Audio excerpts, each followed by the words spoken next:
Okay, so who's ready to talk about a bunch of products that none of us can friggin' afford? Rebel Pixels.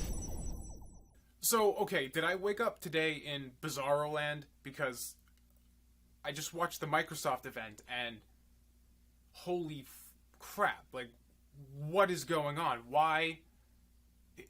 It's official. We can announce with this that it's been 2 years leading up to it, and we could have made the claim in 2014 and 2015, but this year, this presentation, Microsoft themselves, in so many words, said it. They are the new Apple.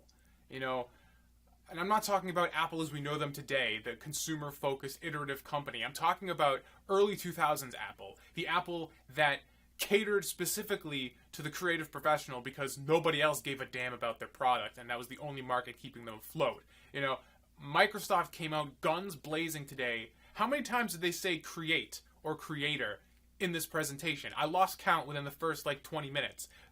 That is the target audience they're focusing on solely with the next provision of Windows and with all the product they demonstrated today, the Surface Dial, the Surface Studio. You know, we can talk about the products all we want, but I don't really want to focus on the products. I'll probably say something at some point in this video, but the big thing I took away from this is just the corporate identity and the reinvention of Microsoft as an entity and how they're placing themselves in the public mindset with this presentation. You know, Apple was and still is in a lot of people's minds the creative company. You know, artists all over, especially like graphic designers and photographers, gravitate towards Apple products because for the last 15 to 20 years that was their legacy. That was what they cared about. But ever since the iPod 4th generation took off in a huge way, and the iPod mini in a huge way took off, and then the iPhone in a stupidly huge way took off, Apple has shifted gears. Slowly, but very much purposely away from the Pro market. You know, the Mac Pro was ignored for years. They updated it in 2013, changed it radically, and it's been ignored since. All of their products are consumer focusing. The Pro and both the iPad Pro and the MacBook Pro is a joke. You know, they're just consumer parts placed in a premium enclosure. That's what they do.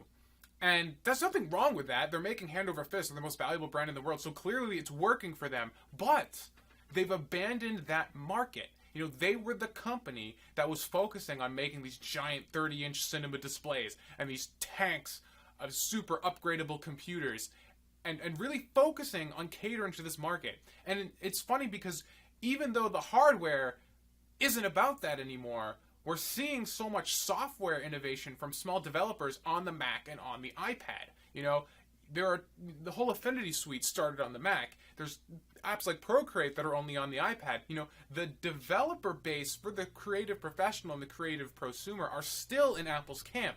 But it's Microsoft now that cares about these people. You know, Satya came on stage at the end of this press event when it was just like, you know, we're building for builders. That's what they're doing. That's who they're catering to now. And I think probably one of the major reasons is because they have all these partnerships with all these other companies that are in a perpetual race to the bottom in terms to make the cheapest PCs that they can and sell them to as many people as possible. But ever since Apple shifted gears and went consumer focused, there's been no one to fill that vacuum of people creating tools specifically for the creative professional. I mean, we have Wacom, but they make accessories. They don't make systems, you know? And now we have Microsoft, the biggest OS manufacturer. Windows is still huge. With this idea of wanting to cater to the creative professional, which used to be Apple's gig, but now they're doing it, and they're doing it really well. They're pushing pen input on everything. The fact that you can toggle on the Surface Studio from sRGB to the P3 colors gamut is really good thinking. And just the design of the studio itself, the ridiculously large high DPI display and the articulating screen, everything about this event was basically kind of picking up the audience that Apple has been ignoring for the better part of a decade. And that's really interesting to me because we've already seen something in Sketchable, one of the companies that was up there, designing a tablet app for the PC and not a tablet app for the iPad. And I'm wondering how many more presentations we're going to have like this, with Panos coming out and talking really big about creativity, and Satya coming out and making a big deal about creativity, and having an entire OS update dedicated to creatives, whether it's, you know, people like us who make content, like videos and illustrations, and designers and authors and things like that, to just guys who want to live stream and make that a streamlined experience, no pun intended.